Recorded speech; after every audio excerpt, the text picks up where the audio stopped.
So here is our pasta maker. Is this one a Phillips? No, it's Ronco. Ronco Pasta Maker P200 model. And they found it at the rummage sale.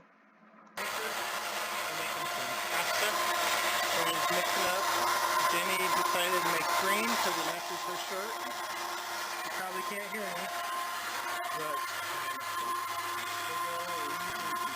Oh, are they doing it like that?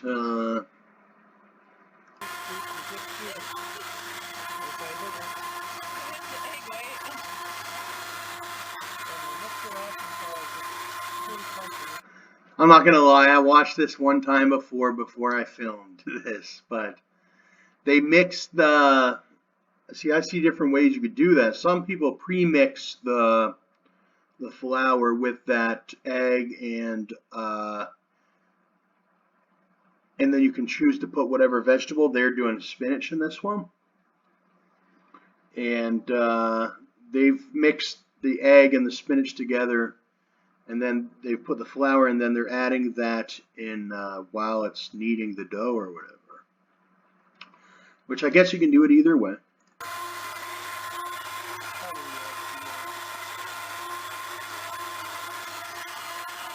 We found this at a rummage sale this weekend. A couple of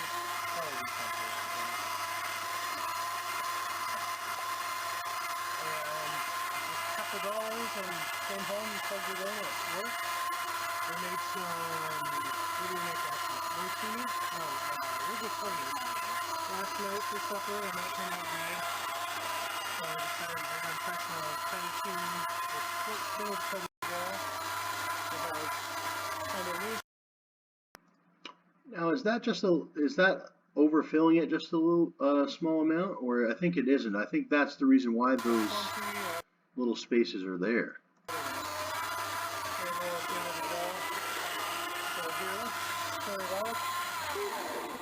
And we need some. It looks about right. Type of device to catch the pasta. There's the device. Here, I'll let you. And do I need a knife to... Oh, yeah, just a butter knife is what I use. Right.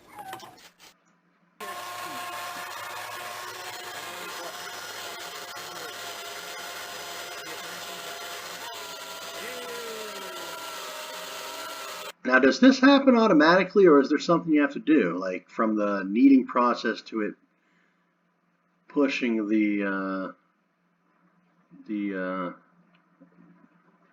ingredients through the mold or whatever? I think it's automatic. I think it has a timer or something in it, and when it spins around, see, I haven't used mine yet. I still am lacking the ingredients, flour and whatnot. But hopefully next month, well, for sure next month, I will. But look at this. Let's watch the fettuccine get made.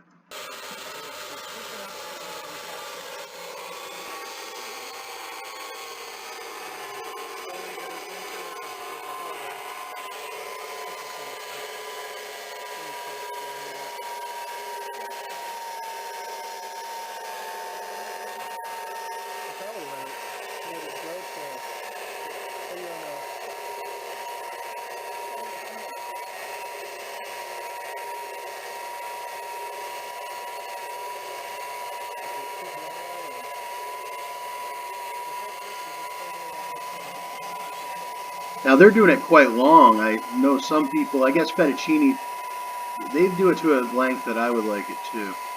I've seen a lot of people do it pretty short. You can just cut it like that.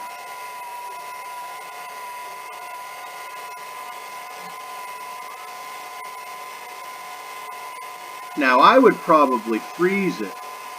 Like, I'm not sure if you just cook it right off the bat, but some people do, I think. And I think, I don't know. We'll have to watch them. I'm only learning.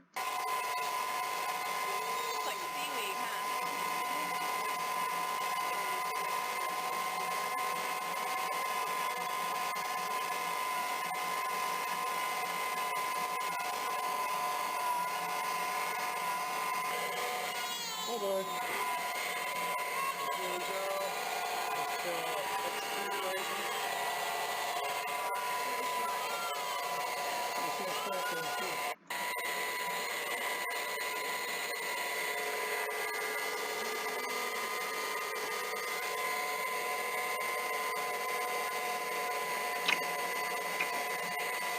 Okay, and here we go. Jenny is putting them on the drying rack. We get them all.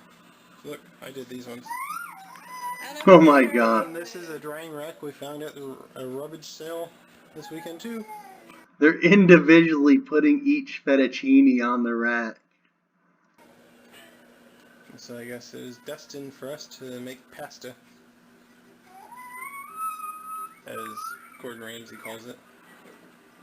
Next we're going to find a money machine, because we're destined to make money. Burn. To dry. The stick's crooked. Nope, let's stop that. But that's what makes it taste a lot better when you get it on the plate and you have it, you know, each individual thing that you do before you enjoy your meal. So. And we'll cook it in just a little bit. Okay, so here's our homemade spinach fettuccine coming out of the water.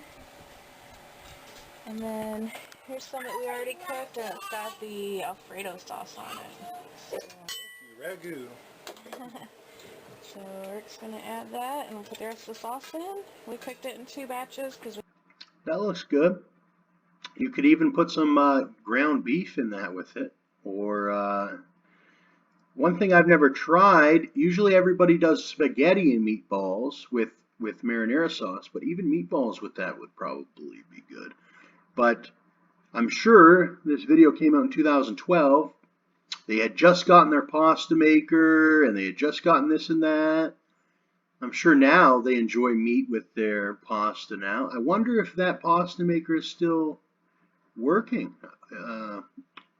Oh, comments are turned off. I was just going to comment. I wonder if this I wonder if this pasta maker, this Ronco pasta maker, is still working in 2021.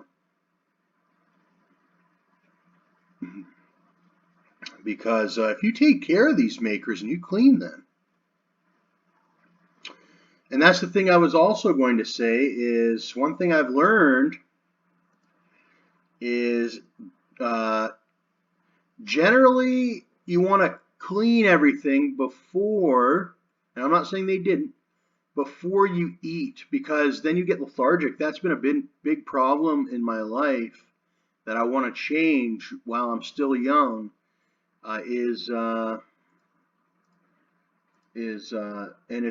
And for a reason, the reason why is because these machines are expensive, and I have a Philips pasta maker.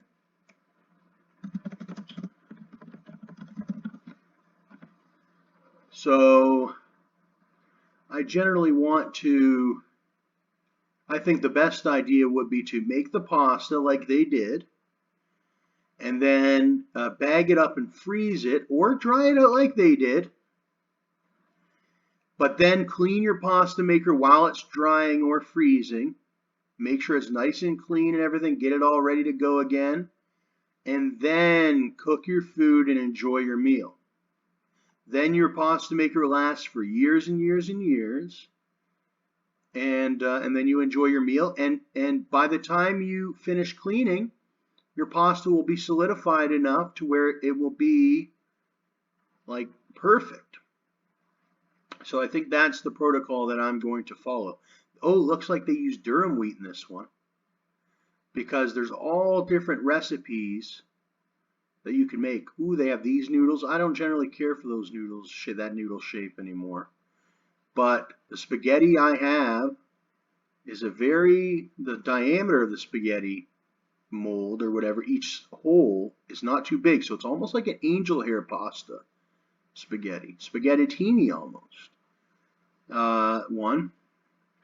We got some more reviews. I'm going to look at them. Should I look at them in this video or should I look at them in a separate video? I guess in this video. I haven't seen this one.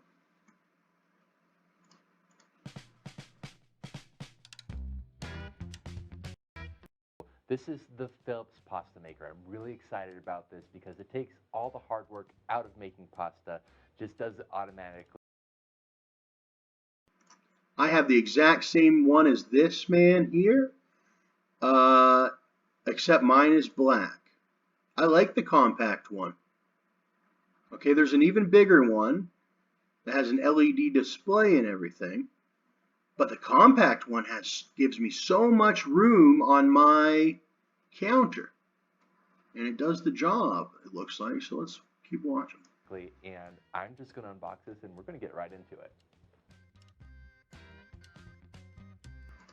I've also did an unboxing. On these lines.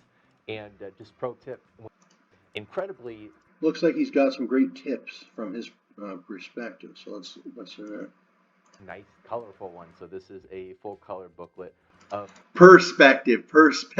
How to start. I said perspective. And it even has some nice recipes in here. So look how beautiful that is. So I'm excited to make some beautiful pasta with this guy. And what else we got here?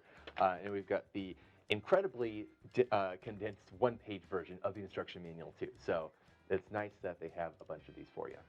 What else we got here? We have some measuring cups right here, and this one is your liquid measuring cup. So you can add eggs and water in here, and it tells you where to fill it up to on these lines. And just pro tip, when you're adding eggs and water, be sure to add the whole egg first, then add your water and measure up to the line, and then whisk it. If you whisk your eggs first, that's going to give you extra volume, and your pasta might not turn out properly. You need exact measurements. And we've got a toothbrush. So this is for after you eat your pasta, keep your teeth clean. No, it's for cleaning the machine. So there's some bristles in here to get into. And I think that's everyone's least favorite part is cleaning the machine. But if you know that when you clean the machine, it's going to last you for years and years and years and save you a lot of money, that is your motivation to keep it nice and clean.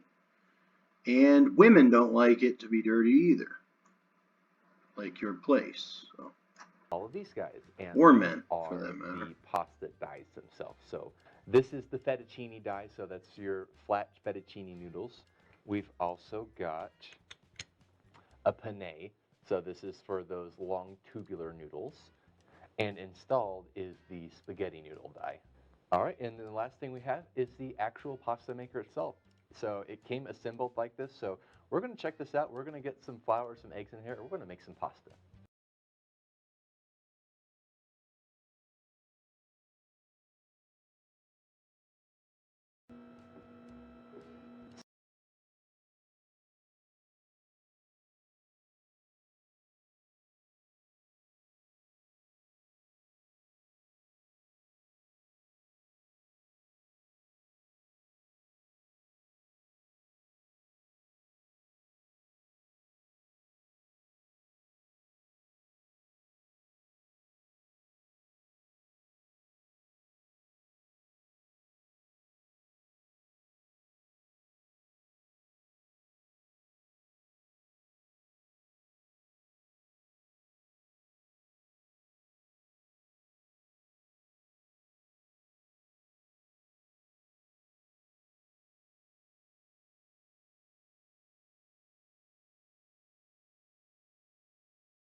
I was saying that there's pros and cons to those manual pasta makers and the automatic ones. I just showed you a picture of it, and my microphone was muted or whatever. But I was basically saying that generally these ones will last for 100 years or more, due to the fact that they do not have that electronic motor and the other ones do. So there's pros and cons to both of them. The pro being on this one that that it doesn't have the electric motor, so it has no chance of burnout. So all these mechanical parts that are made of steel would last for hundreds of years, and you could produce a lot. But generally, this handle doesn't look like it. This handle looks like it could quite possibly break because it looks thin. But there is machines like this one has a fairly thick handle, and you could be producing pasta with it for a long time. But the other one, you could just press a button and produce your pasta automatically. And but if you were to get that one too wet or anything, it could potentially short circuit the motor. Now, so there's pros and cons to both of them. Yet this one, you have to physically crank it to produce the pasta, which is more labor when you're cranking it. But generally, this one would last longer if you were to pay money for it and everything, because it's made of steel and it's all mechanical parts, and there's no electric motor that could potentially burn out. But on the other hand, these companies are generally really generous with their warranties, and if you were to ever face any issues where your motor was to burn out or anything, they would help you obtain a new one. All right, so they do have great warranties when it comes to these electric ones. And I think that's what I said when I muted or whatever. I was muted and I went over and whatever. But let's continue to watch him make some pasta. So the lid is actually gently pouring this liquid onto the flour so nothing gets overhydrated all at once. And in about 2 to 3 minutes, it's going to start extruding pasta. All the work is done for you. So this is like watching the laundry machine at the laundromat, but it's more fun because you're going to eat pasta at the end of it instead of having clean laundry.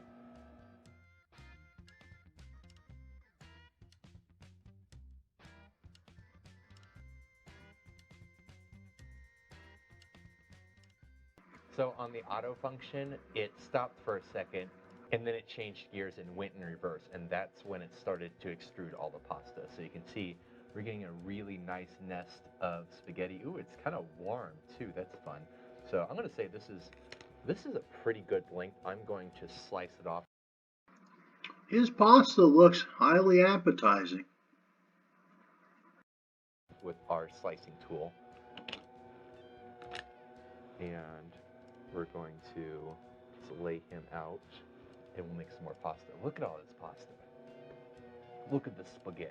And I'm going to flour the spaghetti just a little bit so it doesn't stick together.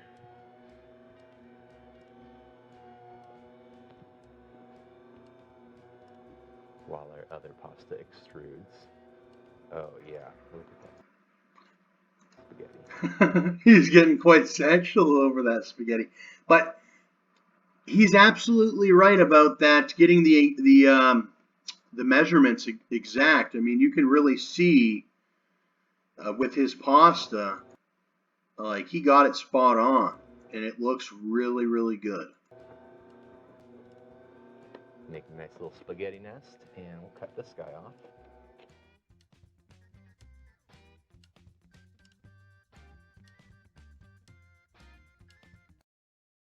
And then when you get sick of pasta, well, you can just sit there and make pasta all day.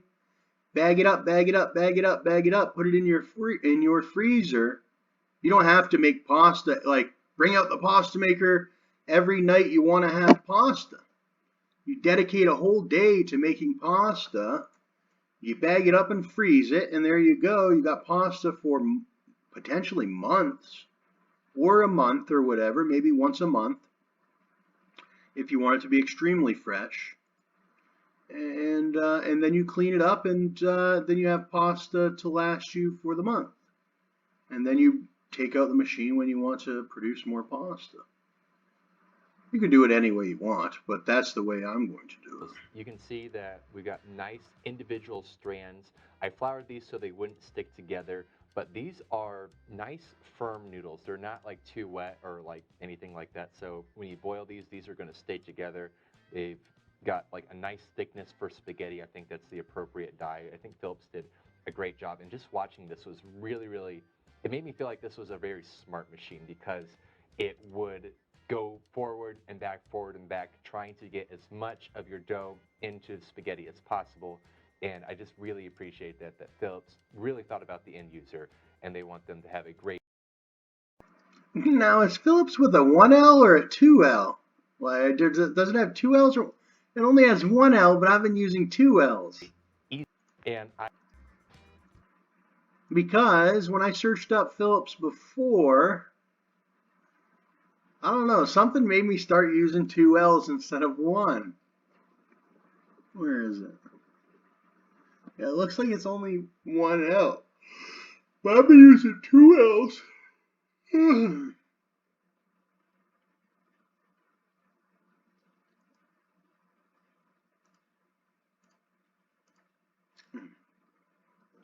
130 years of improving lives. Then we help people to see it in all its beauty. But that's only part of our story. You see, since 1891, we've been improving lives. From supporting medical professionals to helping people breathe. Our innovations have given people life and helping. They do a lot, Phillips. Okay, it's not just pasta makers. Like, they produce a lot of products. You know, Sonicare toothbrushes.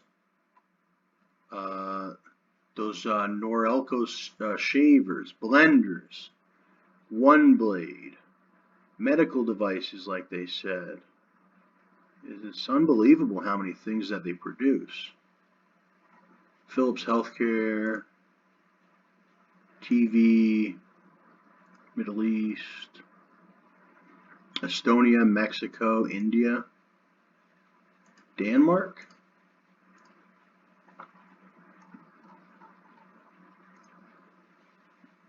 I better change that in my YouTube studio. Where is it? Philips Pasta Maker. I believe I put 2 L's in the title. Oops. There we are.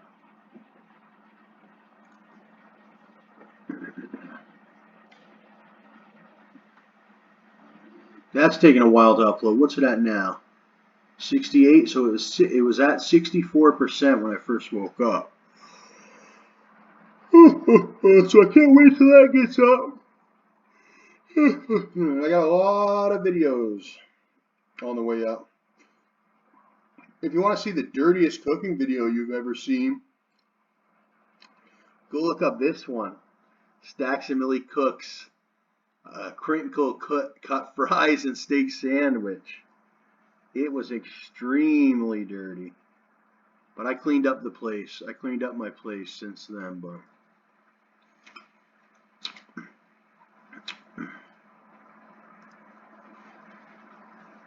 Yeah, I'm doing the most disgusting mukbangs. I only have 2 of them. Everything else is generally very appealing, but I have 2 mukbangs that some people would probably categorize as the most disgusting. This one, and then there's another one. What the heck? Why is this one popping up twice? I know they're not 2 separate uploads. July 19th. July 19th. Oh, she bought me a whole... See, like, look at how disgusting this chicken is. That chicken's been in my freezer for a long time, okay? Like, probably 6 months or greater. And IntelliFluent, I'm happy that one finally got up. That one was a huge video. And look at how blurry it is sometimes. On when I'm capturing with this Windows G, it needs a lot of work. It not only has problems with capturing of certain windows, but it makes certain text look blurry too. Influencers just like you. So it's not perfect.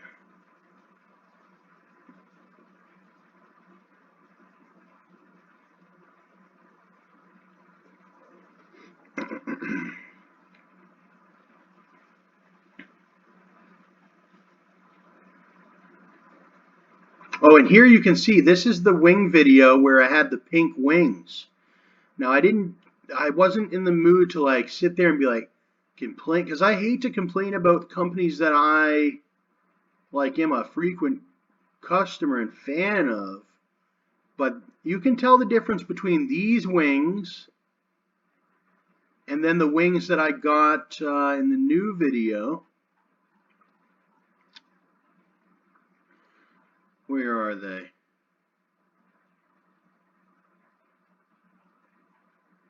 And you might say, oh, those wings look all right. Where is it? Oh, here, right here. The wings were cooked much better in this one than were they. And these ones tasted like real pub wings with like they were deep fried in oil and stuff. The other ones tasted like they were off or whatever. They did not taste like pub wings. They look all right when you see the red sauce on them because I made them look so good in the video. But I'll tell you what, they weren't cooked all the way, and they were pink, and they didn't have that nice pub taste to them. And I wasn't in the mood to sit there and complain about them. But you can see, like, they're just not, they don't look crispy like you would expect deep fried wings to look. Now, I still ate them, even because I was extremely hungry or whatever. But I'll tell you what, they weren't appetizing, and it was like sort of like I felt like I got gypped, but they don't look too bad, but they weren't cooked the way they should have been. So from now on, I won't make it I'll always make sure to ask for the wings to be well done.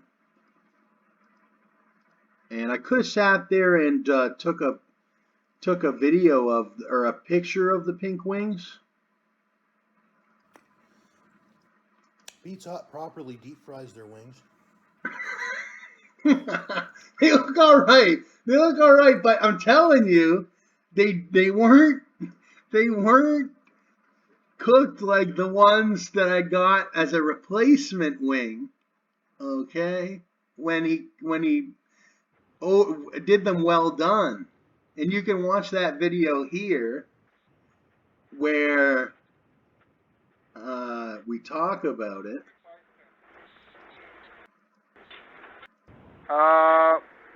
You have $7? Yeah, so I can pay for the delivery. Yeah, hot And sauce then- on the side. Then can I add one Street and apartment 201. and Okay. And I don't know, but these wings were much better, and I missed a lot of the conversation. You'd have to watch it yourself. Putting the But he recommended the Sauce on the sauce go on the side, side. and he also recommended, well, I said, you know what? I think you're going to have to deep fry them just a little bit longer. And he did. Now, even just deep frying them just a little bit longer with the sauce on them might have been better, but I like it where, yeah, you get them deep fried just a tad bit longer, And then, yeah, you can put the sauce on yourself so you can really see that they've been cooked. And they tasted like how, I don't know who used to, now you still do see a slight pinkness, but these were cooked a lot better. And you'll have a slight pinkness with any, I think, any chicken, but this chicken was, I know there's a certain thing with, see, these ones are a little bit pink too, but at least they weren't slimy like the other ones. These ones were nice and crispy, and they had that pub taste to them that Wing Street always had. So these ones were much more enjoyable.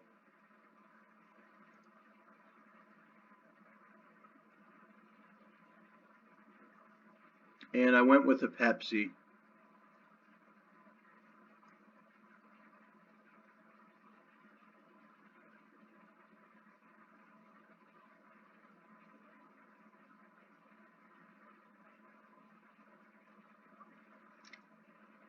And at the end, I was suffering from the heat because I always go with the burning hot buffalo. And my glasses need cleaned, but these ones are my old ones, and no matter what I do, I clean them, and they get blurry or whatever again. And many people know that with glasses or whatever. Look at the yellow shirt.